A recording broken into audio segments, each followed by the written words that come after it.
शांति। ओम शांति। आज की मुरली की तारीख है 18/12/11 और आज फिर रविवार। तो अव्यक्त बाप दादा की अव्यक्त ज्ञान मुरली जो चली वह सुना रहे हैं। तो रिवाइज कोर्स की अव्यक्त बाप दादा की ज्ञान मुरली की तारीख है 3/2/74 और आज की अव्यक्त मुरली का हेडिंग है उपराम वृत्ति व ज्वाला रूप के दृढ़ संकल्प से विनाश का कार्य संपन्न करो। अब तीनों ही शब्द बहुत अर्थपूर्ण राजयुक्त। उपराम वृत्ति किसे कहते हैं वो तो थोड़ा बहुत जानते हो, परंतु उस पर और विचार सागर मंथन करना।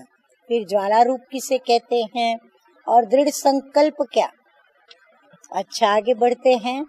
जैसे बाप दादा को साकार आकार और निराकार अनुभव करते हो, क्या वैसे ही अपने को भी बाप समान साकार होते हुए आकारी और निराकारी सदा अनुभव करते हो। साकार में तो है ही हम, तो साकारी अनुभव है। लेकिन जब हम मीठे मीठे बाप दादा को याद करते हैं तो वतन में पहले फरिश्ता स्वरूप से ब्रह्मा बाप को सूक्ष्म वतन में पहुंचते हैं, बातें करते हैं, और उसके बाद शिव बाबा ब्रह्मा बाबा में हैं। तो निराकारी वतन वाले बाबा जब अव्यक्त वतन में आते हैं तो बाप दादा के द्वारा हम आकारी और निराकारी दोनों ही स्थिति का अनुभव करते हैं। तो ये अनुभव निरंतर होने से इस साकारी तन और इस पुरानी दुनिया से स्वतः ही उपराम हो जाएंगे। तो ऐसे अनुभव करेंगे कि जैसे ऊपर ऊपर से साक्षी हो, इस पुरानी दुनिया को खेल सदृश देख रहे हैं। जब ऐसे उपराम वृत्ति से जब हम ऊपर से नीचे देखेंगे तो हमें क्या दिखाई पड़ेगा। एक तो हम साक्षी दृष्टा माना साक्षी होकर के ऊपर से नीचे का खेल माना आकारी निराकारी स्थिति में स्थित होकर और इस साकारी सृष्टि के इस रंग मंच पर चलने वाले विश्व नाटक को देखेंगे।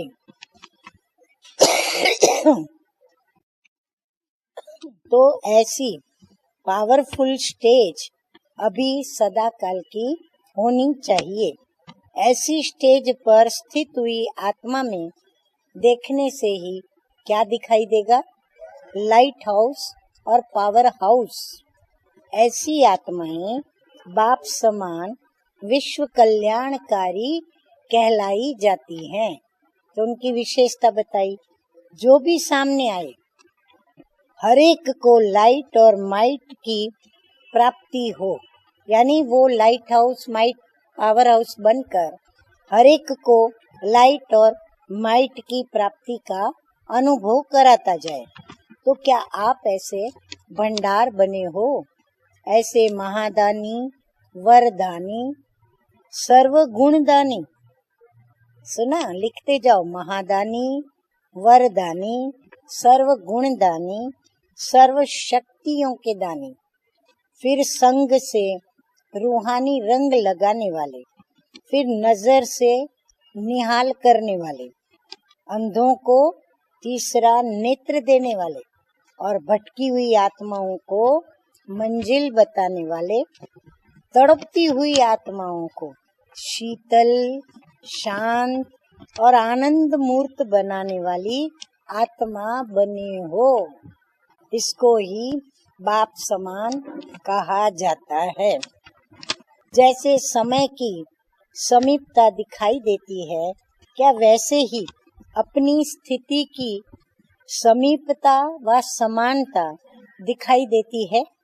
जैसे दुनिया के लोग समय का इंतजार कर रहे हैं, क्या ऐसे ही आप स्थापना और विनाश का कार्य कराने वाले अपने कार्य को और अपनी स्टेज व स्थिति को संपन्न बनाने के इंतजाम में लगे हुए हो, माना उसको पूरा करने पर लगे हुए हैं, या इंतजाम करने वाले अलबेले और इंतजार करने वाले तेज, अपने को क्या समझते हो?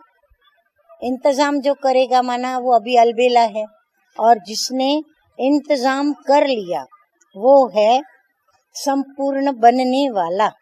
तो आप अपने को क्या समझते हो?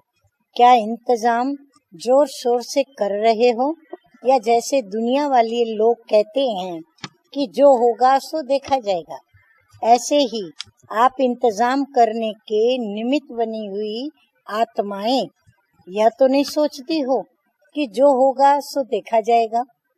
इसको ही अलबेलापन कहा जाता है।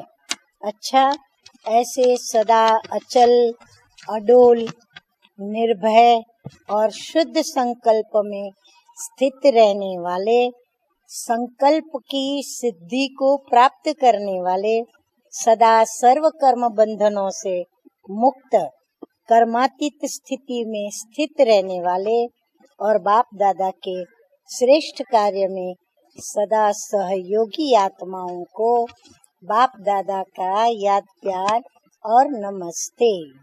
हम रूहानी बच्चों का रूहानी बाप दादा को याद प्यार, गुड मॉर्निंग और नमस्ते। आज का वरदान, एकाग्रता के अभ्यास के द्वारा अनेक आत्माओं की चाहनाओं को पूर्ण करने वाले विश्व कल्याणकारी भव। सर्व आत्माओं की चाहना है कि भटकती हुई बुद्धि व मन, उसकी जो चंचलता है उससे एकाग्र हो जाए। तो उनकी इस चाहना को पूर्ण करने के लिए पहले आप स्वयं अपने संकल्पों को एकाग्र करने का अभ्यास बढ़ाओ। निरंतर एक स्थिति में व एक बाप दूसरा न कोई, इस स्थिति में स्थित रहो। व्यर्थ संकल्पों को शुद्ध संकल्पों में परिवर्तन करो, तब विश्व कल्याणकारी भव का वरदान प्राप्त होगा। स्लोगन आज का, ब्रह्मा बाप समान। हाँ, कैसे होंगे? ब्रह्मा बाप समान गुण स्वरूप, शक्ति स्वरूप और याद स्वरूप बनने वाले ही सच्चे ब्राह्मण हैं। अच्छा, ओम शांति, ओम शांति।